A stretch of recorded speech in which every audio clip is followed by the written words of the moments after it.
Sup freaks, this is just me, and today we're gonna be exploring the best physique of Phil Heath's entire bodybuilding career. The 7-time Mr. O's pro career took off in 2006 and he competed up to the year 2020, last year. I guess he's not retired yet, and of course there's a chance of him coming back this year, for instance, and getting the Olympia title back and bringing his best ever. Guys, it's still a possibility. That being said, I don't think it's very probable. In my personal opinion, it's not happening.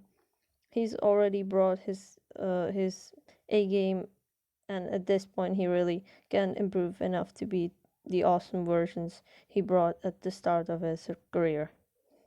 But I'm not trying to be disrespectful. I hope you understand that. Anyway, here in this video we're only gonna be looking at the years 2008 to 2016. Before that he was still improving, and after that period he had some trouble with the hernia and midsection, although he was still improving in some areas like his back, for example. Now, first let me get out of the way 3 honorable mentions. Left to right, a version from the start of his career, the 2008 Olympia physique. Here, this was his Olympia debut, and right off the bat, he placed 3rd. That's unbelievable, so he had to be very good that year, right, to do that. He certainly was awesome that year. But in the middle, the 2012 Olympia version. This is almost never mentioned because people talk about 2011 and 2013 all the time. But guys, he didn't just disappear in 2012. He was present and he wasn't far off from his 2011 and 13 versions. He pretty much brought it. Trust me. And on the right, the 2016 Olympia, which is kind of underrated because in 2014 he had some distension, but in 2016 he has already basically managed to fix it, and certainly it's a good version too, I think, in 2016. Here in the front double bi between these 3, weights got great midsection and the wheels are sliced. The guns, on the other hand, probably go to 2012. Both look great in this pose. 2016 not so much, but not bad. Next is, for example, the side chest. Here like 08 and 2012 again, because it feels really full and it's a great side chest. I have the rear lat spread too. You can see in 2008 he doesn't hit it the same way. He looks narrow and he doesn't really look like himself.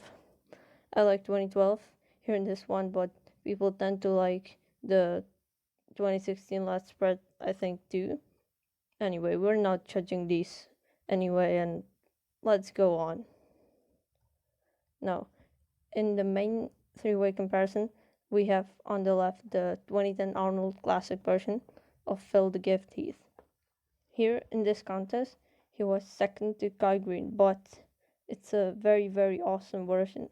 Kind of fresh and very aesthetic, sort of not as famous, well known, but we're gonna see if it can go toe-to-toe with the 2011 Olympia version in the middle. That's his first Olympia win, and it's a great version, and many people think that certainly Phil's best. He had great conditioning and details and midsection too. But some argue that it has to be 2013 Olympia. On the right, also a version largely regarded as his best shape ever, where this year he was really full and probably his biggest, really 3D too. Here, let's have a look at the front double biceps. In this pose, I think it's important to really examine very thoroughly, because on first glance it might look different than it actually is. Okay, so here the last place finish, in my opinion, has to go to 2013, which is on the right there. His abs are not as impressive as in 2011, and it kind of throws off the flow for me. And the arms aren't as separated and veiny as in 2010. 2013 gets 3 points, despite looking still very good.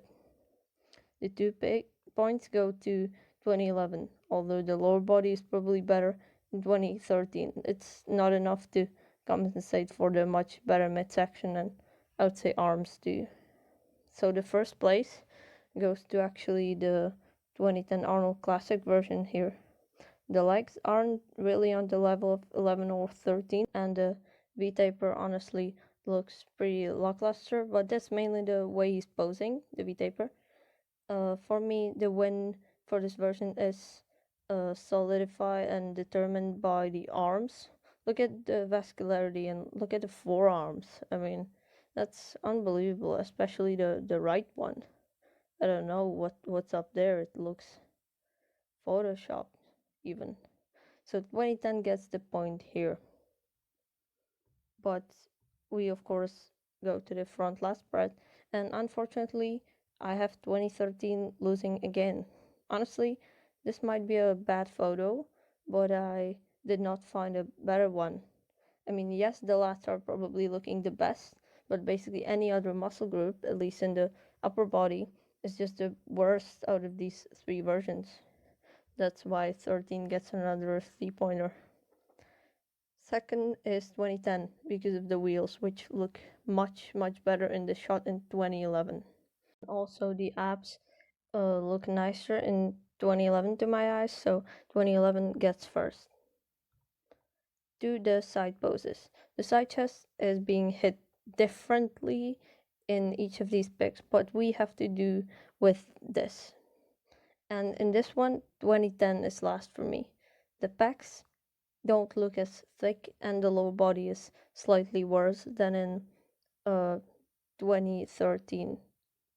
And 2013 versus 11, 11's overall just sharper in the obliques, in the arm vascularity, and the side glute even.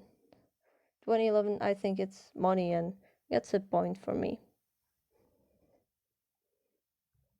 Back double by, I have 2011 in the middle last because the lower body superiority is not enough to compensate for the narrower back and much smaller arms. That's what the pose is mainly about. I have 2010 second because he doesn't look as wide as in 2013, where his lats look the best easily, and he did improve them, that's why. So 2013 is winning this pose and gets 1 point. In the rear last spread, again, either 2010 or 11 has to be last. Here I find 2010 looks impressive because he just doesn't look like himself. He's trying to highlight the width of the back, which doesn't suit him. So he has to get last in 2010 in this pose. 2011 is second due to the better execution and the more built glutes too, if you look at it closely. However, 2013 is just too much. It looks like a piece of armor on his back. I have to give it to the latter version of Phil in the rear poses, because he did in fact improve his back immensely, and he kept improving even up to 2018 or something. Anyway, 2013 gets the win.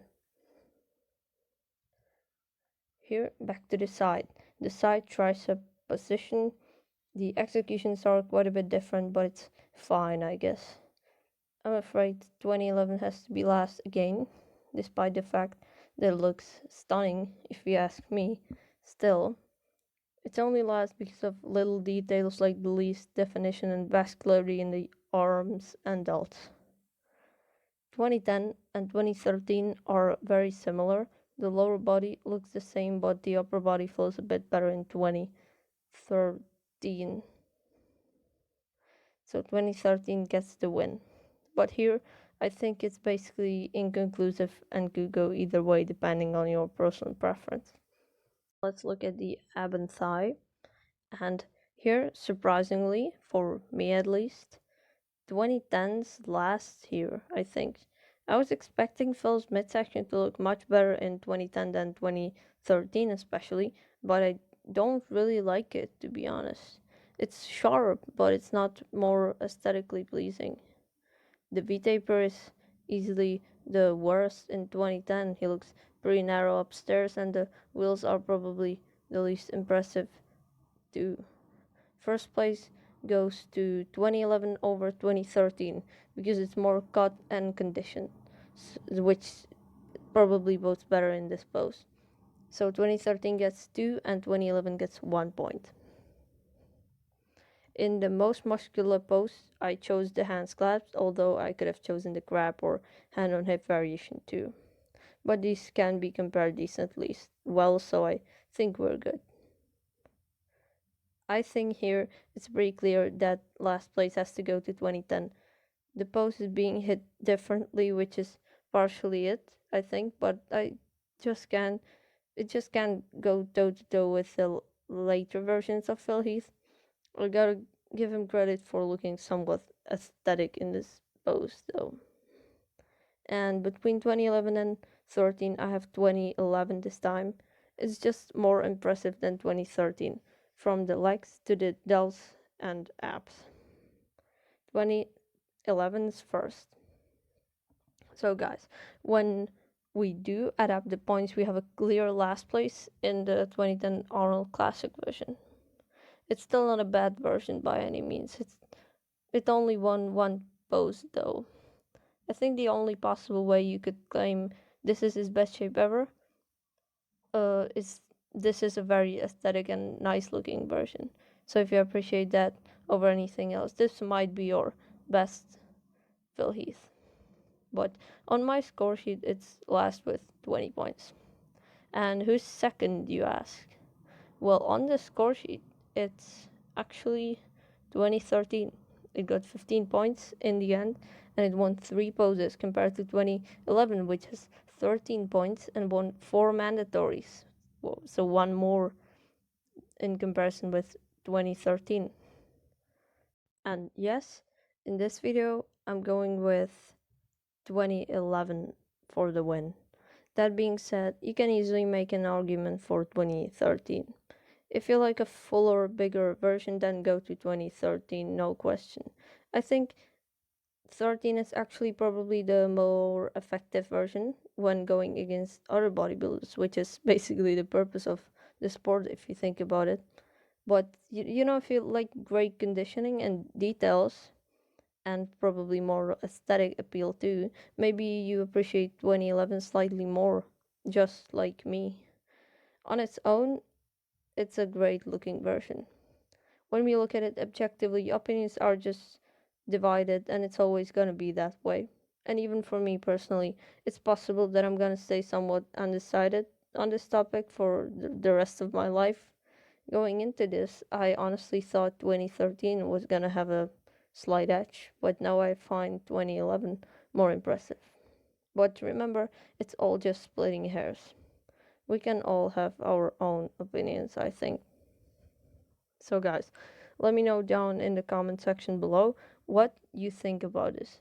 Do you prefer 2011 or 2013, or possibly different Phil Heath physique on that matter?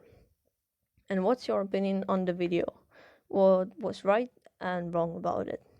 I'll try to learn from my mistakes, so you can let me know if there's something you would like me to improve, I guess. That'd be great. Thank you so much for watching. Don't forget to watch some Phil Heath videos and also like and subscribe. Enjoy the rest of your day.